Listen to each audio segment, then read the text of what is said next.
శ్రీ గురుభ్యో నమః. శ్రీమద్భాగవతమునకు మాస్టారు ప్రసాదించిన వివరణను చెప్పుకుంటూ ఉన్నాము.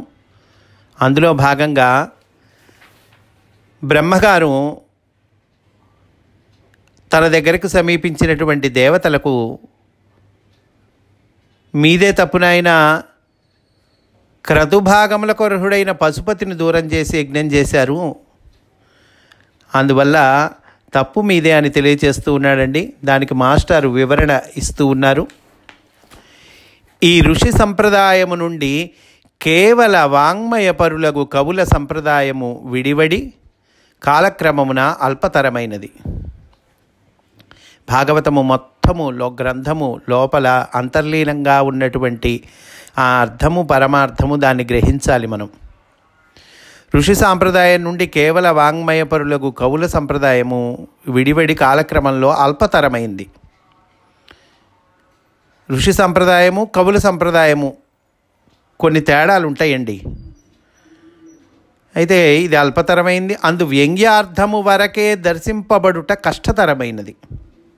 అంటే లోపల ధ్వని వ్యంగ్యార్థము అంటారు. పైకి మనకి ఒక కథలాగా కనిపిస్తుంది. భాగవతం ఉపాఖ్యానాలు కథలు, భాగవత కథలు అని కూడా అంటున్నారు. లోపల ఆ కథ లోపల ఒక సందేశము, ఒక పరమార్థము, ఒక సృష్టి రహస్యము ఇవన్నీ పెట్టి అందిస్తారండి ఋషి. దాని పైనున్న అర్థమునకై తడువు కొనుచు దాని పేరు ధ్వని అని ప్రతిపాదించిరి. పైనున్నది అర్థానికి కోసం వెతుక్కుంటూ దాని పేరే ధ్వని అని ప్రతిపాదిస్తూ ఉన్నారు. మాస్టర్ చెప్తున్నారండి, వ్యంగ్యార్థము ప్రధానముగా రచింపబడినచో ధ్వని అగునని పొరపడిరి. ఈ కారణముననే ధ్వన్యాలోకకారకుడగు ఆనందవర్ధనాచార్యుడు కూడా ధ్వనికి ఉదాహరణముగా శ్లోకములనే విశేషముగా ఉదాహరించెను. ధ్వన్యాలోకకారకుడు అనేటువంటి ఆయన ఆనందవర్ధనాచార్యుడు, ఆయన కూడా ఈ ధ్వనికి ఉదాహరణంగా శ్లోకాలనే ఎగ్జాంపుల్స్గా ఇచ్చాటండి. ఉదాహరణములను కూడా క్షుద్రమునైన పరదార సంగమాదులనే గ్రహించెను. ఆ ఉదాహరణలు కూడా ఏమైనా మంచి ఉదాహరణ అంటే కాదు, క్షుద్రమునైన పరదార సంగమాదులనే గ్రహించెను. గ్రంథము మొత్తమునకు ఒక ధ్వని ఉండుననియు అది మహాధ్వని అనబడుననియు ప్రతిపాదించెను. సృష్టిలోని శబ్దబ్రహ్మస్వరూపుడకు అంతర్యామి నుండి ఈ పండితుల వాంగ్మయ బ్రహ్మము వేరుపడి ఉండుటచే వేదార్థము కావ్య పరమార్థముగా ఉండునని వీరు దర్శింపలేకపోయిరి. వేదార్థము ఎక్కడుంది? కావ్యము యొక్క పరమార్థమే వేదార్థం అండి. ఈ భాగవతం ఉంది ఉదాహరణకు, భాగవతము యొక్క పరమార్థం ఏంటి? వేదార్థమే. వేదంలో ఏది చెప్పారో అదే అని వీళ్ళు దర్శింపలేకపోయారండి. దానితో ఏమైంది? భారత భాగవతాది గ్రంథములను చదువుకొనవలసిన మార్గమును వీరు అవమానించిరి. భారత భాగవతాది గ్రంథాలని చదువుకోవాల్సిన పద్ధతి ఉంటుంది. పైకి కథలా పైకి చదువుకుంటే పైకి చదువుకున్నా బాగానే ఉంటుంది, ఆ కథ తెలుసుకున్నా బాగానే ఉంటుంది, మంచిదే. కానీ స్టడీ చేసేటువంటి వాళ్ళు లోపల అర్థం తెలుసుకోవాలి, లోపల పరమార్థం తెలుసుకోవాలి, అందులో ఉన్న సందేశం తెలుసుకోవాలి. తద్వారా మనం చేయవలసిన జీవన విధానం ఏమిటి తెలుసుకోవాలి, మన జీవితానికి ఎట్లా అన్వయించుకోవాలి తెలుసుకోవాలి, సృష్టి రహస్యం ఏంటి తెలుసుకోవాలి, భగవత్ తత్వం ఏంటి తెలుసుకోవాలి, భక్తి అంటే ఏంటి తెలుసుకోవాలి. ఇన్ని రకాలు ఉంటాయండి, ఇంకా చాలా రకాలు ఉన్నాయండి. ఇన్ని తెలుసుకోవాలి. ఒక గ్రంథంలోనే ఇన్ని ఉంటాయా అంటే ఇంతకన్నా ఎక్కువ ఉంటాయండి. పైకి ఉపాఖ్యానము, కథ, ఏదో చిన్న సందేశము కనిపిస్తుంది.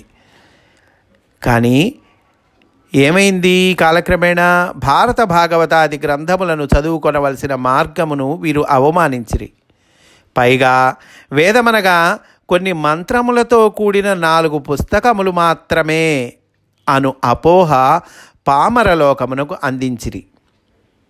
కనుకనే వేద గ్రంథములలోని పవిత్రమైన వేదపురుషుడును పంచమ వేదములలోని వేదతత్వము లోకమునకు ఒకటిగా భాషింపక వేరువేరు ప్రతిపాదనలకు అర్థవాదములుగా మాత్రమే గైకొనబడినవి. మొత్తము ఒకటేనండి. పంచమ వేదంలోని వేదతత్వం కానీ, వేద గ్రంథంలోని పవిత్రమైనటువంటి వేదపురుషుడు లోకమునకు ఒకటిగా భాషించట్లా. కాకపోతే వేరు ప్రతిపాదనలు, అర్థవాదాలు మాత్రమే మనం తీసుకున్నాం. యజ్ఞము వేరు, సృష్టి వేరు, వాంగ్మయ సృష్టి వేరుగా తగువులాడుకొనుట ఏర్పడినది. నిజము ఆరసినచో వేదము సృష్టి చిత్రణము నుండి గ్రంథము ప్రతిపాదించు పరమార్థమే కానీ కొన్ని గ్రంథముల కేటాయింపు కాదు. మొదల నుంచి చెప్తున్నారండి మాస్టారు. వేదము అంటే ఒక గ్రంథము అని అనుకుంటే పొరపాటయ్యా అంటున్నారు. వేదం అంటే ఏంటి? సృష్టి చిత్రణము నుండి గ్రంథము ప్రతిపాదించు పరమార్థము. గ్రంథము ఒక పరమార్థాన్ని ప్రతిపాదిస్తూ ఉంది. ఎక్కడి నుంచి ప్రతిపాదిస్తూ ఉంది? సృష్టి చిత్రణము నుండి. అదండి వేదం అంటే.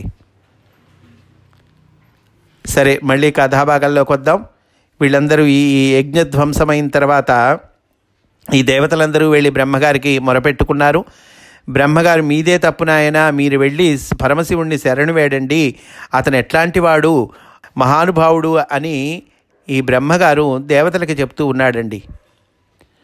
ఇప్పుడు అతడున్న భయంకర స్థితిలో వారిని సమీపించుటకు భయము కలుగును అనుకొనరాదు. అయ్యో, ఎట్లా, ఆయన చాలా భయంకరమైన స్థితిలో ఉన్నాడు కదయ్యా, ఆయన్ని ఎట్లా సమీపిస్తాం అని మీరేం భయపడద్దు అంటున్నాడండి బ్రహ్మగారు. వానిని చేరుటకు ఉపాయము చెప్పమందురా వినుడు. బ్రహ్మగారు చెప్తూ ఉన్నారు పరమశివుని చేరటానికి ఉపాయం. నాకు కానీ, ఇంద్రునకు కానీ, మునులకు కానీ, మీకు కానీ ఆ మహాత్ముని రూపము యొక్క పరిమితి తెలియదు. ఏమైనా ఒక శరీరానికి పరిమితం చెందినటువంటి వాడయ్యా ఆయన కాదుగా. మునులకు కానీ, మీకు కానీ ఆ మహాత్ముని రూపము యొక్క పరిమితి తెలియదు. మునులకు కూడా తెలియదుటండి, ఇంద్రుడికి కూడా తెలియదుట. నాకు కానీ, ఇంద్రునకు కానీ, మునులకు కానీ, మీకు కానీ ఆ మహాత్ముని రూపము యొక్క పరిమితి తెలియదు. ఇంకా మనలాంటి వాళ్ళు ఏముందండి. ఇంకా చెప్తున్నారండి బ్రహ్మగారు, వాని బలపరాక్రమములను గూర్చి మనకు అంతుపట్టు విషయము కాదు. ఇతర దేహధారులకు మొదలే అంతుపట్టదు. అతడు సర్వస్వతంత్రుడు. వానిని గూర్చి ఉపాయము చెప్పు సామర్థ్యము ఎవరికి ఉన్నది? అతడు భక్తపరాధీనుడు, శరణాగత రక్షకుడు అను సత్యము ఎట్టి పరిస్థితులలోనైనా సత్యమే. శరణన్న వాళ్ళని రక్షించేటువంటి స్వామి, భక్తులకు వశమయ్యేటువంటి స్వామయ్యా. కనుక మనము ఆలోచింపక వానిని సమీపించుటయే తగిన పని అని పలికి చతుర్ముఖుడు దేవతలతో, పితృగణములతో, ప్రజాపతులతో కూడి కైలాస పర్వతమును సమీపించెను అని బ్రహ్మగారు కేవలం వాళ్ళని పంపించటం కాదండి, ఆయన వాళ్ళందరినీ తీసుకొని కైలాస పర్వతమును సమీపించాడు. ఇక్కడ మాస్టర్ చెప్తున్నారు వివరణ, very very very very important అండి. సంసారబద్ధుడైన జీవునకు కూడా దేహమున దేవతలు, పితృగణములు, ప్రజాపతులు, మునులు ఉందురు. మన దేహంలోనే ఉంటారండి సంసారబద్ధులైన జీవులు. అంటే మనమే కదండి. మనలోనే ఉన్నారు, దేవతలు ఉన్నారు, పితృగణాలు ఉన్నారు, ప్రజాపతులు ఉన్నారు, మునులు ఉన్నారు. కానీ ఆ దేహములలో వారు అనుభవించున్నది ఈశ్వరునకు స్థానము లేని యజ్ఞము. వీళ్ళందరూ మన లోపల ఉన్నటువంటి దేవతలు కానీ, పితృగణాలు కానీ, ప్రజాపతులు కానీ భగవంతుడికి స్థానము లేని యజ్ఞాన్ని అనుభవిస్తూ ఉన్నారండి. ఈశ్వరునికి స్థానము లేని యజ్ఞము అదే కదండి దక్షుడు చేసింది. రుద్రుడు లేని యాగం చేశాడు. దానితో శక్తి చుట్టరికములలోనికి దిగును. మనలో ఉన్నటువంటి శక్తి ఆవిడే సతీదేవి, తల్లి, అమ్మవారు. దానితో శక్తి ఏమవుతుంది అంటే ఈశ్వరునికి స్థానం లేని యజ్ఞము. దాంతో శక్తి ఏం చేస్తుంది? చుట్టరికాల్లోకి దిగుతుంది. అది సతీదేవి పుట్టినింటికి వెళ్ళుట. సతీదేవి పుట్టింటికి వెళ్ళటం అంటే అదండి. శక్తి, మనలో ఉన్న శక్తి ఎప్పుడైతే ఈశ్వరునికి స్థానం లేదో అప్పుడు చుట్టరికాల్లోకి దిగుతుంది. ఏమిటండి ఇవి? చుట్టరికములు, ఆస్తిపాస్తులు, మమకారములు కారణముగా జీవులు సుఖదుఖములకు, కామక్రోధములకు గురియగుదురు. అదండి చుట్టరికాలు మనం చూస్తూనే ఉన్నాం. ఒకడు అభిమానించాడు, ఒకడేమో మనల్ని విమర్శించాడు. ఇవి పీకులు ఆడుకుంటూ ఉంటాం. వాడు పూర్ణిమ నాడు పూర్ణాలు పెట్టారా, అమావాస్య నాడు గారెలు పెట్టారా, ఇట్లా ఏవో లెక్కలు ఉంటాయి. వాటి గురించి చూసుకుంటూ తగులాడుకుంటూ ఉంటాం. చుట్టరికములు, ఆస్తిపాస్తులు, వస్తే ఆస్తి, వస్తే ఆనందము, పోతే మళ్ళీ దుఃఖము, మమకారములు.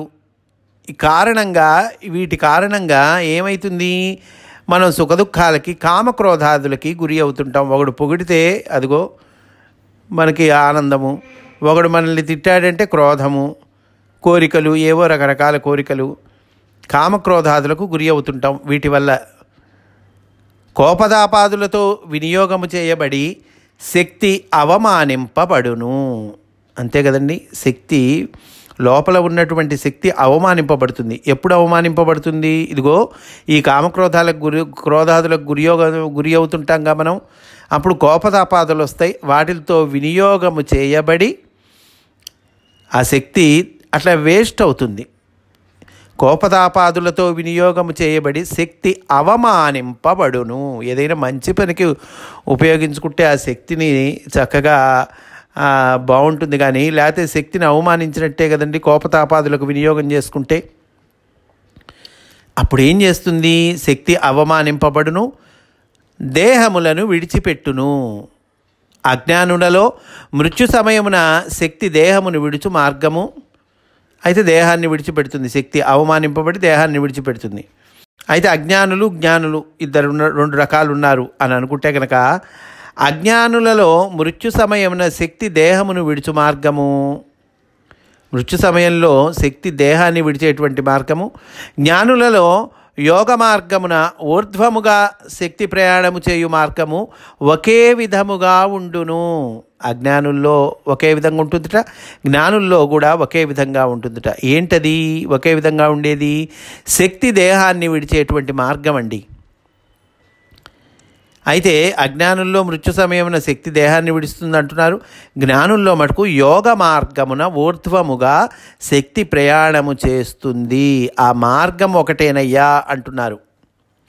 రెండు సందర్భముల యందును మూలాధారాది గ్రంథులు విడిపోవుట. అంతే కదండి, శక్తి దేహాన్ని విడిచి వెళ్ళిపోతుందంటే ఏంటి? మూలాధారాది గ్రంథులు విడిపోతాయి. శక్తి సహస్రారము నుండి శివుని చేరుట ఒకే విధంగా ఉంటుంది రెండు సందర్భాల్లో కూడా. అంటే జ్ఞానుల విషయంలో, అజ్ఞానుల విషయంలో.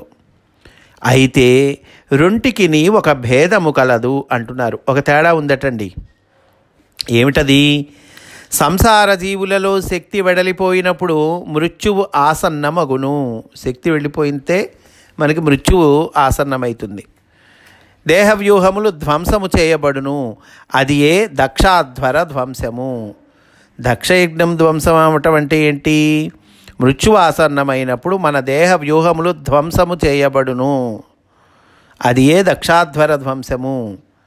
ఏమండి, మరి యోగుల్లో యోగాభ్యాసమున శక్తి దేహమును విడిచి ఊర్ధ్వముగా పోయినప్పుడు మనస్సు, ఇంద్రియములు ఆమెలో లీనమగును. చక్కగా యోగాభ్యాసంలో అప్పుడు ఆ యోగాభ్యాసమున శక్తి కనుక దేహం విడిచి ఊర్ధ్వంగా పోయినప్పుడు ఈ మనస్సు ఉందే, ఈ ఇంద్రియాలు ఉన్నాయే, ఈ మనస్సు ఇంద్రియాలు ఆమెలో లీనం, అంటే శక్తిలో లీనమైతే ఆమెలో లీనమగును. కనుక యజ్ఞధ్వంసము ఉండదు. యజ్ఞధ్వంసం ఉండదండి. అయితే సంసారబద్ధులకి వాళ్ళకి మటుకు అదిగో ఆ దక్ష యజ్ఞం ఎట్లా ధ్వంసమైందో అట్లాగా శరీరాన్ని వదులుతారు. మృత్యు ఆసన్నమవుతుంది, దేహవ్యూహాలు ధ్వంసం చేయబడతాయి. సంసార జీవులు మరణించినప్పుడు రుద్ర కోపం ఉండును. రుద్రుడికి కోపం వచ్చింది కండి, సతీదేవి దేహాన్ని విడిస్తే శివుడికి కోపం వచ్చింది. మనం కథలో చెప్పుకున్నాం. మాస్టర్ ఏమంటున్నారు? సంసార జీవులు మరణించినప్పుడు రుద్ర కోపం ఉండును. అప్పుడు దేహమందున్న దేవతల గతి ఏమి? భగవంతుడికి కోపం వచ్చినప్పుడు దేవతల పడే గతి ఏంటండి? వారందరూ సృష్టికర్తతో మొరపెట్టుకుందరు. అనగా దేవతలందరూ వెళ్ళి బ్రహ్మగారికి మొరపెట్టుకున్నారు కదా, దాని అర్థం చెప్తున్నారు మాస్టారు. అనగా సృష్టికర్తతో మొరపెట్టుకున్నారు అని అంటే గనక, అనగా దేహము విడిచి బ్రహ్మలోకము చేరుదురు. సంసారబద్ధ జీవులు దేహాన్ని విడిచి బ్రహ్మలోకం చేరుతారు. వారందరూ బ్రహ్మతో కైలాసమునకు ఎగుదురు. అనగా దేహముల కన్నా వెలుపలగా ఉన్న రుద్రస్థానము చేరుదురు. శ్మశానానికి చేరుతాం కదండి. అందు పరమేశ్వరుడు వారిని అనుగ్రహించుటయు మరలా సృష్టి యజ్ఞమునకు పంపుటయు తాను వారికి దాక్షిణ్య రూపమున దక్షిణామూర్తి అయి సకల విద్యాస్వరూపుడై యజ్ఞమున హవిర్భాగము గొరుటయు జరుగును. మోక్షధర్మము గల యోగులలో ఇవన్నీ దేహమునందుండగానే జరుగును. యోగులు మోక్షధర్మం కలిగినటువంటి వాళ్ళు. వాళ్ళల్లో ఇలా కాదయ్యా, సంసారబద్ధ జీవుల్లో జరిగినట్టు వాళ్ళల్లో జరగదు. వాళ్ళలో ఇవన్నీ కూడా దేహమందు ఉండగానే జరుగును. ఏం జరుగుతాయండి వాళ్ళల్లో? పరమేశ్వరుడు అనుగ్రహించటం, వాళ్ళ మరలా సృష్టి యజ్ఞానికి పంపటం, తాను వారికి దాక్షిణ్య రూపమున్న దక్షిణామూర్తి అయి సకల విద్యాస్వరూపుడై యజ్ఞమున హవిర్భాగము కొనుటం, ఇవన్నీ జరుగుతాయండి. వీరభద్రుడు యజ్ఞధ్వంసకాండము ఇవన్నీ ఉండవు ఎవరిలో? మోక్షధర్మము గల యోగుల్లో. వాని శరీరములోని దేవతలు పరమేశ్వరునకు ఆహ్వానము లేని యజ్ఞమునకు పోరు. రుద్రుడు లేని యాగానికి పోరు. ఎవరు పోరు? వాళ్ళ ఆ యోగులు, మోక్షధర్మం కలిగిన వాళ్ళ శరీరంలో ఉన్నటువంటి దేవతలు ఇదిగో ఇట్లా వెళ్ళరు. అట్టివారు తామున్న దేహమున దేవుని దర్శించుటయే, సేవించుటయే కైలాసమున దర్శించుట. వారున్న దేహము దేవాలయమైన కైలాసము. ఆ దేహమే కైలాసం అండి వాళ్ళకి. ఆ దేహమే దేవాలయము. అందులో పరమశివుడు ఉంటాడు వాళ్ళకి. అందలి సప్తధాతువులే కైలాస పర్వతమందలి గైరికాది ధాతువులు. వారు ఆ దేహమున పుట్టించు వాగ్రూపాదులే భక్తులు ఒకరినొకరు సంభావించుకొను సల్లాపాదులు. శ్వాసలే హంసలు, గాన సంకీర్తనాదులే గంధర్వ కిన్నెర కింపురుషాదులు. వారు అనుభవించు జ్ఞాన వైరాగ్యానందమే వెండికొండ. అట్టి దేహములలో దేవతలు దివ్య సుఖములతో విహరించుచుందురు. దేవతలందరూ కైలాసమును దర్శించిరి. ఇంకా కథాభాగంలోకి వస్తున్నామండి మనం. దేవతలంతా కూడా చక్కగా బ్రహ్మగారితో కూడి కైలాసాన్ని దర్శించారు. అది భక్తజనులకు వికాసము కలిగించును. ఆ కైలాస పర్వతాన్ని వర్ణిస్తూ ఉన్నారండి. చాలా బ్రహ్మాండంగా భాగవతంలో వర్ణన చేస్తారు. ఎట్లాంటిదయ్యా అది కైలాసం? అది భక్తజనులకు వికాసము కలిగించును. చాంచల్యము లేని ఐశ్వర్యము, మంగళ చిహ్నములు గోచరించును. కిన్నెర స్త్రీలు విలాసముగా విహరించుచుండిరి. సిద్ధులు గుహ్యకులు నివాసముండిరి. వెండి వంటి కాంతి వైభవము వికసించుచుండెను. మాస్టర్ చెప్తున్నారు ఇక్కడ. క్షితిభృత్ అనగా పర్వతము. పద్యంలో మనకి ఇక్కడ క్షితిభృత్ వస్తుందండి, అంటే పర్వతము. అది కాక భూమిని భరించువారని కూడా అర్థము. క్షితిభృత్ అంటే భూమిని భరించేటువంటి వాళ్ళు అనేటువంటి అర్థం కూడా ఉంది. జగద్దితములైన సత్కార్యములను సమాచరించు వారందరూ కైలాసముననే ఉందురు. మంచి పనులు, సత్కార్యములను సమాచరించేటువంటి వాళ్ళందరూ కూడా అదిగో ఆ కైలాసములో ఉంటారు. ఇంకా వర్ణన చూడండి. కైలాస పర్వతాన్ని వర్ణిస్తూ ఉన్నారు. ధాతువులతో రంగులు రంగులుగా వెలుగొందుచు నడుమ నడుమ రత్నకాంతులు గల ఎత్తైన శిఖరములు కల్పించెను. కిన్నెరులు, గంధర్వులు, కింపురుషులు, అప్సరసలు నిండి జనాకీర్ణములుగా ఉన్న చెరియలు, లోయలు కనిపించెను. గౌరవములు అందుచున్న దేవతల దంపతులు విమానములపై విహరించుచున్నారు. అచ్చటిలి గుహల ద్వారములు నవమల్లికలు పుష్పించిన లతలతో సుందరములుగా ఉన్నవి. దేవతా స్త్రీలను, సిద్ధాంగనలను స్థాపించుకొనిన ఆశ్రమములు దర్శనమిచ్చినవి. దేవతలకు యోగ్యమైన సంపన్న భవనములున్నవి. నానా విధములైన పుణ్యములు అనుభవించువారు కలరు. ఆ కైలాస సీమలందు మందారములు, పారిజాతములు, పున్నాగ, సంపెంగ, పొదిరి, పొగడ, మల్లె పుష్పముల కోనలున్నవి. మాలతి, మాధవి, కొండమల్లెలు పుష్పించుచున్నవి. కానుగలు, మద్ది, తాటి, అత్తి, జువ్వి, దిరిసెన, తీయమామిడి, పనస, అశోకము, మోదుగా మహావృక్షముల గుబురులున్నవి. రావి, బూరుగా, భూర్ణపత్ర వృక్షములు, పోక చెట్లు, లవంగలతలు, ఖర్జూర చెట్లు, కొబ్బరి చెట్లు, ప్రేంఖణములు కలవు. వెదురు పొదలలో బొంగులు కన్నముల వలన ఈలలు వేయుచున్నవి. బొంగులకి మధ్యలో కన్నాలు ఉంటాయి కదండి, దాంతో గాలి పోతుంటే ఒక ఈల సౌండ్ వస్తుందండి. వెదురు పొదలలో బొంగులు కన్నముల వలన ఈలలు వేయుచున్నవి. కోకిలలు, కాకులు, గోరువంకలు, రాచిలుకలు మొదలగు నానా విహంగములతో కోలాహలముగా పుట్టిన కలకల రావములు భూమి ఆకాశముల నడుమ చెవులకేమియు మరి వినిపించకుండునట్లు చేయుచున్న లోయలు కలవు. మరొక ప్రక్కను సింహములు, పులులు, అడవి పందులు, ముండ్ల పందులు, అడవి దున్నలు, అడవి కోళ్ళు, జింకలు, దుప్పులు, శరభమృగములు, కోతులు యథేచ్ఛముగా ఆశ్రయించి విహరించుచున్న భీకారణ్యములు కలవు. మరి ఒక ప్రాంతమున అరటి తోటలు, అందు ఎడనెడ చక్కని కోనేళ్ళు కలవు. అందు తెల్ల కలువలు, నల్ల కలువలు, తామర పూలు కళకళలాడుచుండగా హంసలు, నీటి కొంగలు, జక్కవలు, నీటికోళ్ళు విహరించుచు కూయుచున్నవి. వాని తీరముల యందు విహరించుటకు అనుకూలమైన ఇసుక తిన్నెలున్నవి. మరి ఒక దిక్కున అడవులతో నిండిన కొండ కోనల నుండి గంగానది సెలయేళ్లుగా జాళ్లుగా ప్రవహించుచున్నది. దాని రేవులలో జలక్రీడలాడుచున్న పడుచుల స్తనమండలముల మైపూతలైన కస్తూరి, హరిచందనము, కర్పూరము కలిసిన వాసనలు వాయువులతో కలిసి వచ్చుచున్నవి. అంత బ్రహ్మాండంగా కైలాస వర్ణన ఉన్నదండి. ఇంకా చక్కగా రేపు కూడా ఈ వర్ణన చెప్పుకుందామండి. మనము అక్కడికి వెళ్ళిపోదామండి. మనం ఆ కైలాస పర్వతం దగ్గరికి వెళ్దాం. రేపు కూడా వెళ్దాం. ఈరోజు వెళ్ళాము, రేపు కూడా చక్కగా ఆ కైలాస పర్వతం దగ్గరికి వెళ్ళి మాస్టారు మనల్ని అక్కడికి తీసుకెళ్ళి రేపు మనల్ని అంతా విహరింపజేస్తారండి. కనుక రేపు మనం చక్కగా ఆ కైలాస పర్వతానికి పిక్నిక్కి వెళ్తున్నామండి. అందరూ సిద్ధంగా ఉండండి. ఈరోజు ఇక్కడితో పూర్తి చేసుకుందాము. రేపటి రోజు కూడా ఈ కైలాస పర్వత వర్ణనము చెప్పుకుందాము అని సవినయంగా మనవి చేసుకుంటూ స్వస్తి. వాసుదేవ.